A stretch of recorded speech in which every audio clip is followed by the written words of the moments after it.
And I'm picking on you because I know where you started from, because I had you your very first Spanish class. Can you, and for everybody, I think it'd be great if we just started talking about where you first started learning Spanish, what your experience was with Spanish here at HBU, and then kind of going into how you use it in the workplace. Okay. Dr. Carol Davis is absolutely correct. My first encounter in Spanish was in her class. There was about 8 students in there. We came in, and what I thought was going to be a very easy semester was not a very easy semester. I learned a lot. I loved it.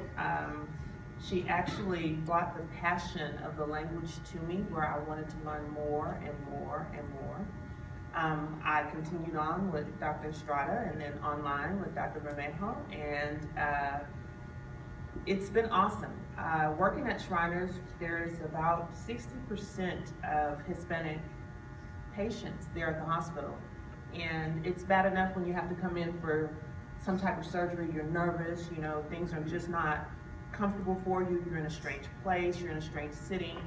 And the comfort that I see from my patients and their families when I speak to them in Spanish, their eyes light up. It's like, you know, oh my gosh, she understands me. You know, she understands what I'm going through. You know, I can ask them about their pain and if they're comfortable and if they need anything, and just to let them know I'm there. And simple words that I learned to conjugate perfectly were becoming a part of my everyday conversation. And it's really comforting to know that at the end of the day, you know, somebody whose day might not have started off very well can end almost in a 180 because I'm able to speak their language. And it gives me a sense of accomplishment, and it gives me a sense that I've done something at the end of the day. It's not just work, you know, it is truly a career because I'm able to converse with more than one language. I'm able to speak to more than one. John, there's a story that you told me once about your supervisor when they found out you spoke Spanish. Could you tell everybody that story? Sure. When I went in to interview at Shriners, I had just gotten inducted into Alpha Mu Gamma, which is the Honor Society for Foreign Languages, and they looked at that, and I mean, they just threw a barrage of questions at me in Spanish. And I was like, oh my gosh, you know, what would have happened if I kind of fuzzed that a little bit, you know, didn't tell the truth all the way, or, you know, just kind of collided and didn't pay attention in my classes. It was very comforting for them to know that not only were they getting an employee that had dual capabilities, but they were getting an employee that was totally and completely honest with them. I didn't tell them I mastered the Spanish language, but I did tell them that I do it. One last question. Sure. How, because this is the question everybody wants to know, how has this helped you out financially? Has it made you more marketable? Has it given you any edge in the market? We are in Texas, where, you know, the Spanish population, you know, according to the Census Bureau in 2014, had doubled.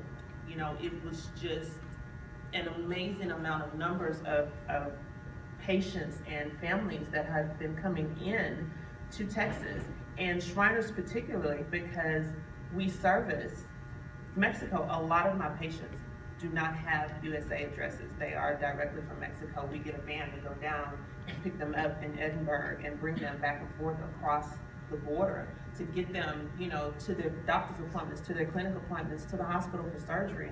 And it makes me marketable because not only am I utilizing not only am I utilizing what I've learned, but it's like a class almost. I keep on point. I keep learning. There's always a new word that I learn. Someone teaches me something every day, and it makes me appreciate the time that I spent learning to conjugate my words correctly and learning my medical terminology. And I even listen to my Spanish music sometimes in some of my classes. I really do, in some of my patients' rooms, because the music soothes them, of course, from being so nervous. And it's funny because I can listen and understand exactly what they're doing. Thank you very much, Joan. Let's pass on to Danae.